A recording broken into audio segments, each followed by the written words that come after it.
Assalamualaikum warahmatullahi wabarakatuh. Allahumma salli ala Muhammad wa ala ali Muhammad kama sallaita ala Ibrahim wa ala ali Ibrahim wa barik ala Muhammad wa ali Muhammad kama barakta ala Ibrahim wa ala ali Ibrahim fil alamin innaka Hamidun Majid. Qala Allah Ta'ala fi kitabil karim, a'udzu billahi minasyaitonir rajim. Bismillahirrahmanirrahim. Wal asri innal insana lafi khusr illa alladzina amanu wa amilus sholihat wa tawassaw bil haqqi wa tawassaw bis sabr. Saudara-saudaraku sebangsa dan setanah air, khususnya kaum muslimin di mana saja berada, alhamdulillah segala puja bagi Allah bahwa Dia telah memberikan kepada kita mata, dengan mata itu kita bisa melihat kebenaran. Dia telah memberikan kepada kita telinga, dengan itu kita bisa mendengarkan kebenaran. Dan Dia telah memberikan kepada kita hati, dengan itu kita bisa merasakan tentang kebenaran. Sedemikian rupa sehingga Allah Subhanahu wa Ta'ala di dalam Al-Quran menjelaskan sebagai jejak-jejak langkah manusia terdahulu hingga terkini, bagaimana merangkai kehidupan yang lebih baik yang menghasilkan keridhaan Allah Subhanahu wa Ta'ala.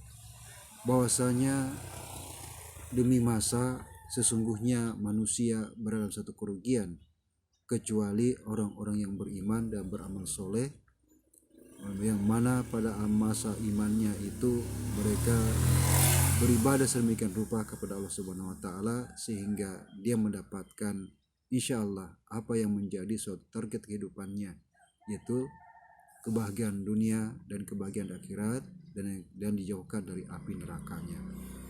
Saudaraku sebangsa dan setanah air, berangkat daripada ayat ini, maka sudah sepantasnya siapapun dia, bagaimanapun keadaannya, maka dia akan melandaskan peri kehidupannya kepada apa yang menjadi sandaran-sandaran ilahi sebagai suatu kemestian hidup. Dalam pandangan yang dikatakan dengan meta COVID-19, meta biogeoscience dan meta biopolitik, maka kita berangkat bagaimana merangkai bangsa ini menjadi bangsa yang merdeka, maju, mandiri dan bermartabat di hadapan Allah Subhanahu wa Ta'ala. Sedemikian rupa sehingga sandaran-sandaran bagaimana kita membangun berangkat dari 3 langkah, yaitu memulai dari diri, kemudian keluarga dan umat. Bagaimana kita bisa mencerahkan sedemikian rupa. Nah, dalam dunia pendidikan, disinilah perlunya kita menyimak kembali bahwasanya konsepsi daripada kampus merdeka itu direfleksikan menjadi konsepsi kampus industri. Nah, dari hal itulah kita bisa menyimak bagaimana suatu keniscayaan bahwa itu adalah bukan suatu kesia-siaan dalam merangkai suatu kampus yang bermartabat, yang mana masa-masa membangun kampus itu juga mencerahkan bahwa 2 hal yang pokok dalam sandaran keagamaan dalam perspektif kita suci Al-Quran, yaitu bahwasanya suatu masa manusia dalam satu kerugian. Ini kita terjemahkan dalam persoalan kehidupan kita sehari-hari, bahwa masa yang mana kita berada pada posisi membangun suatu negeri melalui kampus itu, maka masa itu adalah suatu yang niscaya untuk kita lakukan dengan sebaik-baiknya, yaitu bagaimana kampus itu mencerahkan diri, umat, keluarga dan umat. Kampus itu memberikan suatu nilai yang mana nilai itu bisa memberikan suatu makna yang hakiki terhadap sivitas akademika yang ada di dalamnya. Saudaraku sebangsa dan setanah air, masa yang mana itulah kita melakukan suatu perjalanan hidup yang mana manusia di tengah-tengah kehidupannya dia akan menjalani suatu kehidupan yang like and dislike, suka atau tidak suka, dia akan melaluinya. Nah, oleh karena itulah melalui kampus itu sendiri sebagai suatu wahana yang mana mendasari kehidupan secara bijak, maka didasarkan atas tridharma perguruan tinggi, mulai dari pendidikan, pengajaran dan penelitian masyarakat. Lebih dalam lagi bahwa hal itu bisa kita wujudkan dengan merangkai suatu kurikulum yang berbasis masyarakat, industri, dan profesi. Nah, inilah menjadi 3-in-1 dalam langkah yang bijak bagaimana merangkai kehidupan kampus atau sivitas akademika itu yang sangat bermakna bagi memajukan kampus itu sendiri. Nah, saudara sekalian, tidaklah itu akan bisa terwujud dengan baik kecuali kampus itu merancang suatu masa kini dan masa mendatang bagaimana menghasilkan kampus yang benar-benar.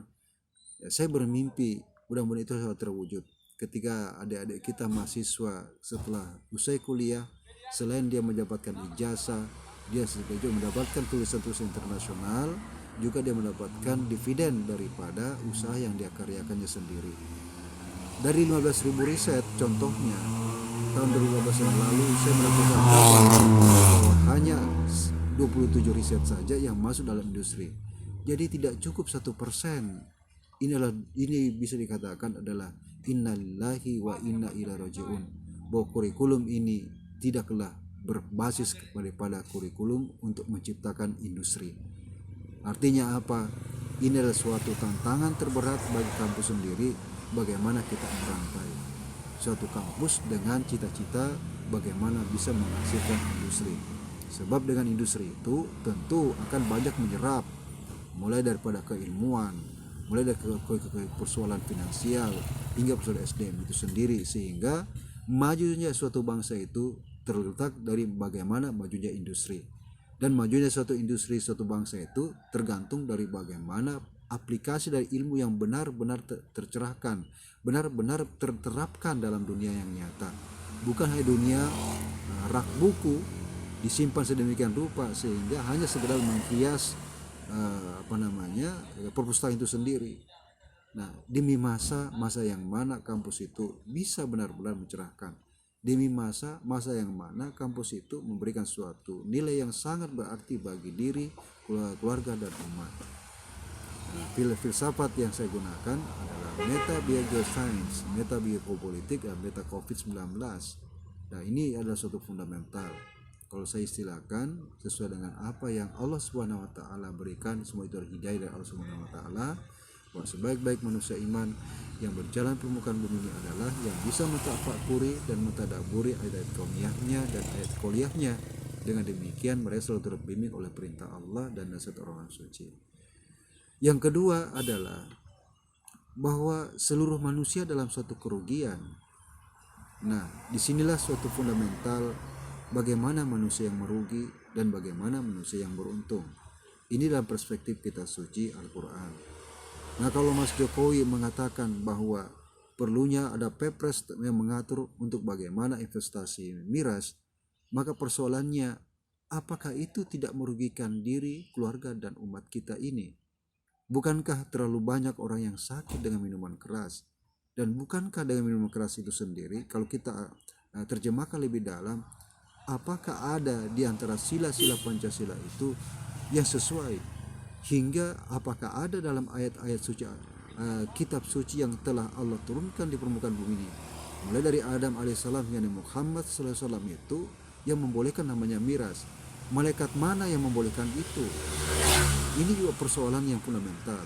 Kalau kita katakan bahwa jangan bawa-bawa agama di sini, masih katakan, bukankah Pancasila itu berdasarkan atas filsafat agama? Bukankah dalam Pancasila itu tercantum sila pertama ketuhanan yang Maha Esa? Bukan dalam sila Pancasila itu tercantum kalimat komunisan yang adil dan beradab? Apakah beradab hasilnya kalau kita menciptakan suatu industri yang berbau kerusakan yang kita sudah tahu bersama, yaitu miras? Nah, sedangkan rokok juga dilematis. Sisi lainnya adalah sisi ekonomi, sisi lainnya bahwa ternyata banyak orang sakit gara-gara rokok. Dan bahkan kalau diakumulasikan justru kerugian yang luar biasa. Apalagi namanya miras itu sendiri adalah perlu dipertimbangkan secara fundamental untuk investasi barang-barang haram seperti itu dalam perspektif kitab suci. Negara ini tidak akan tegak kecuali agamanya tegak. Kalau agama tidak tegak, maka tunggu saja, maka negara itu akan hancur. Tidak ada sejarahnya dalam suatu peradaban negara itu akan tetap bertahan ketika suatu masa dia meninggalkan agama. Pelan tapi pasti mereka akan hancur. Ini dikatakan adalah meta biogeoscience, bahwa kepastian ciptaan bumi itu adalah berangkat dari kepastian Allah yang telah menciptakannya. Keberadaan sesuatu itu tidaklah terwujud kecuali ada yang mengadakannya, dan yang mengadakannya itu adalah sudah pasti, dia adalah sifatnya mutlak. Semua yang diadakan itu sudah pasti adalah relatif, dia akan musnah, dan tidak ada satupun daripada entitas di bumi ini dia akan selama-lamanya. Kita akan melihat daun yang hijau kemudian berubah menjadi kuning, pasir yang batu yang sangat keras berubah menjadi pasir dan tanah dan seterusnya. Artinya bahwa akumulasi keberadaan suatu eksistensi maka berujung kepada kehancuran eksistensi itu, dan tidak ada satupun eksistensi yang tetap bertahan, apakah itu materi atau kan sifatnya adalah non materi. Karena kenapa? Manusia dilingkupi dengan relativitas, dengan kekurangan. Nah, oleh karena itu kembali ke situ tadi, bukankah suatu kerugian kalau harus itu didirikan di negara kita? Berapa banyak kerusakan moral yang harus terjadi, berapa banyak kesehatan yang menjadi beban daripada APBN dan APBD, berapa banyak lagi hal yang bisa ditimbulkan. Cukuplah dengan narkoba yang sekarang hal ini menjadi bumerang bagi negara kita. Cukuplah bagaimana penegakan daripada menyelesaikan masalah ini yang tersebar sedemikian rupa, sehingga apa yang didapatkan kemudian adalah kerusakan dan demi kerusakan generasi. Saya sebenarnya tidak begitu sepakat kalau kampus itu libur. Karena kenapa? Pasar-pasar pun tidak libur. Artinya apa? Berbicara ekonomi, kita berbicara aktif, berbicara agama, kita nafikan. Dan bukankah dengan terbitnya Perpres tentang masalah miras itu sama saja menafikan eksistensi agama? Dan bukankah menafikan eksistensi agama itu sebagaimana menafikan daripada Pancasila itu sendiri yang kita sudah sepakati sebagai filsafat agama negara ini? Soekarno sudah pernah bilang bahwa NKRI ini dibuat untuk cita-cita perjuangan Islam, atau dalam hal lain cita-cita perjuangan agama. Sebab dalam agama itu ada nur cahaya ilahi yang Allah telah titipkan di permukaan bumi ini. Bukankah kita percaya dengan Tuhan? Sebab negara ini disusun dengan percaya kepada Tuhan. Apakah Tuhan pernah mengatakan bahwa miras itu boleh? Nah, ini Pak Presiden Jokowi perlu dicamkan. Nah, jangan sampai orang-orang di balik Anda menjerumuskan Anda dalam kehancuran diri Anda sendiri. Ingat bahwa tidak ada suatu bangsa yang kekal ketika bangsa itu meninggalkan nilai-nilai keadilan yang lahir daripada nilai-nilai agama. Nilai-nilai kebaikan lahir dari nilai agama. Dalam agama itu sendiri adalah mencerahkan. Filsafat yang fundamental yang saya yakini adalah sebaik-baik manusia iman yang berjalan di permukaan bumi ini adalah yang bisa mentadabburi ayat-ayat kauniyahnya dan ayat kauliyahnya. Dengan demikian mereka selalu terbimbing oleh perintah ilahi dan dasar Roh Suci. Saudaraku yang agama Kristen, saudaraku yang beragama Buddha, saudaraku beragama Nasara, saudaraku yang beragama Yahudi dan seterusnya, dan terutama saudaraku yang beragama Muslim, bahwa tujuan hidup kita adalah Tuhan, cara hidup kita adalah Tuhan, dan kita berasal dari Tuhan. Ini adalah hal yang fundamental. Marilah kita tengok manalah milik manusia, dan mari kita tengok mana punya Tuhan. Kita jujur mengatakan semua punya Tuhan, bukan punya manusia. Ini pandangan biogeoscience.